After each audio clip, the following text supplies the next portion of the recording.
We are now joined by Jamaican Prime Minister Andrew Holness, who is in Kingston for us. Mr. Prime Minister, thank you so much for taking time now, of all times, to speak with us and give us a sense of where things stand. As we noted, Hurricane Melissa is making landfall as a Category 5 hurricane, something that Jamaica has never witnessed or experienced before. 175-mile-per-hour winds. What is your latest assessment of conditions on the ground, and are emergency services able to currently operate safely? Well, as you would have heard from one of our citizens, the hurricane is making landfall.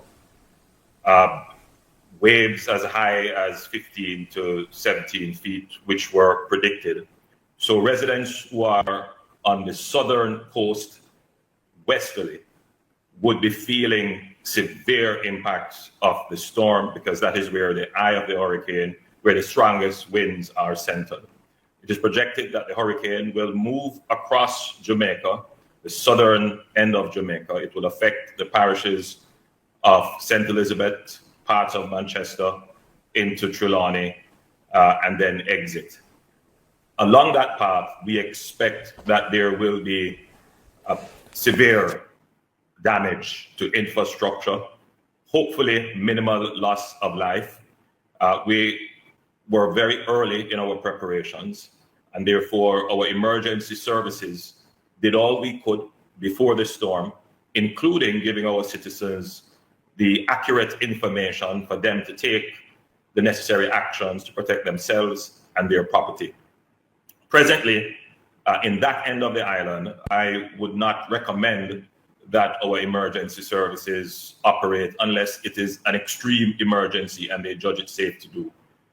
But for the rest of the island, we are experiencing hurricane-like conditions, rain, squalls, flooding.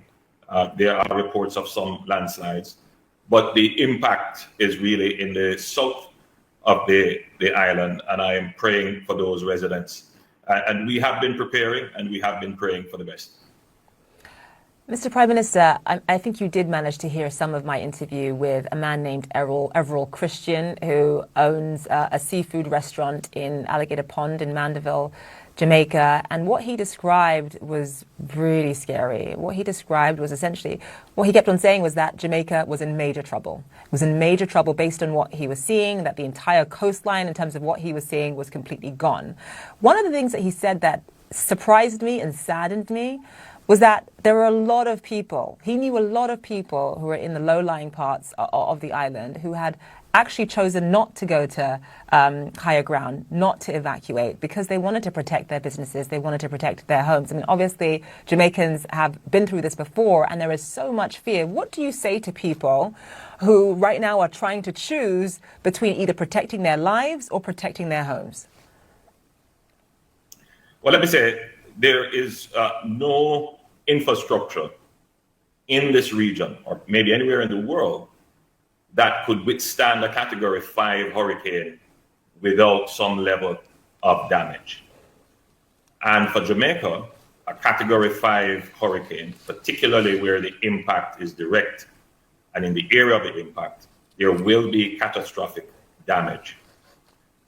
We informed our citizens of this days before.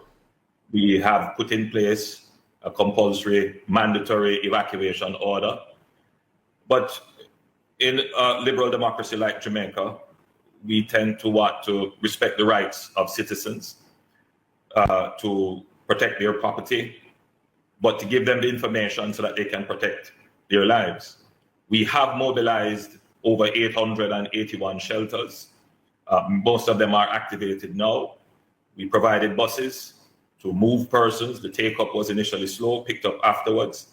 So for those residents who have decided to stay, I'm encouraging them to batten down, take all the necessary precautions to keep themselves safe. Don't worry about property at this time, because there's nothing that you will be able to do in a Category 5 storm to protect your property. Keep your lives safe. Immediately after the threat is passed, our Jamaica Defense Force, our fire brigade and other emergency services will be rapidly mobilized to see if we can rescue persons and assist those persons who may be marooned. At this time, I'm encouraging all our residents to stay inside, back down, keep safe, and now is not the time to try to protect property. We have had 3 deaths so far of persons who were taking precautionary measures in removing debris and cutting trees, and unfortunately they had accidents. So now is the time, particularly for residents in the southern end of the island, St. Elizabeth, parts of Manchester, Westmoreland, Hanover, Trelawney, St. James, for them to keep inside and do all that is necessary to protect their life. Yeah, unfortunately, those concerns expressed, Hussein, by that restaurant owner aren't just anecdotal, because authorities estimated that some 50,000 people could be displaced. And according to your own Minister for Local Government, as of last night, only about 1,700 had evacuated to shelters. We also know that Jamaica has a limited disaster response resource compared to larger countries. What additional help from regional countries, international, have you been in touch with the United States about getting ahead of this storm and seeking whatever additional aid you may need?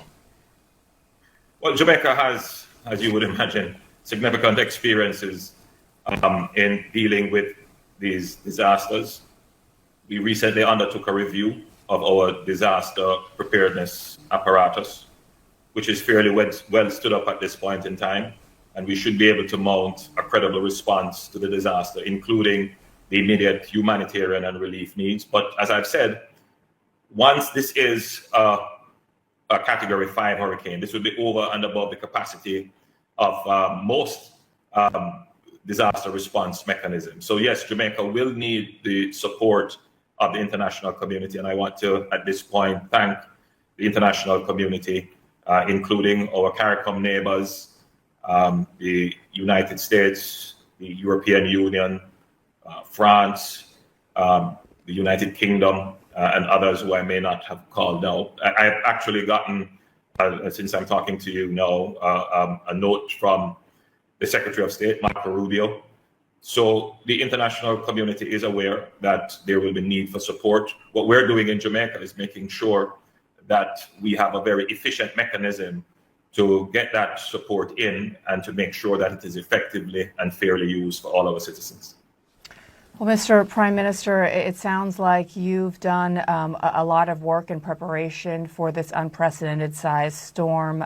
It is reassuring to know that you have heard from other government officials and neighboring countries, especially the United States and Secretary Rubio. We are wishing you and the citizens of Jamaica all the best. And we, of course, will continue to stay in touch with you, and whatever we can do in terms of relaying developments and any sort of news that locals there can abide by and heed, we will continue to do. Thank you so much for your time. Thank you, Thank you very much. Good And luck. if you allow me a few seconds just to reiterate the point to my citizens, stay inside, stay safe. Now is the time to protect life. Right. You heard the Prime Minister there. Thank you so much.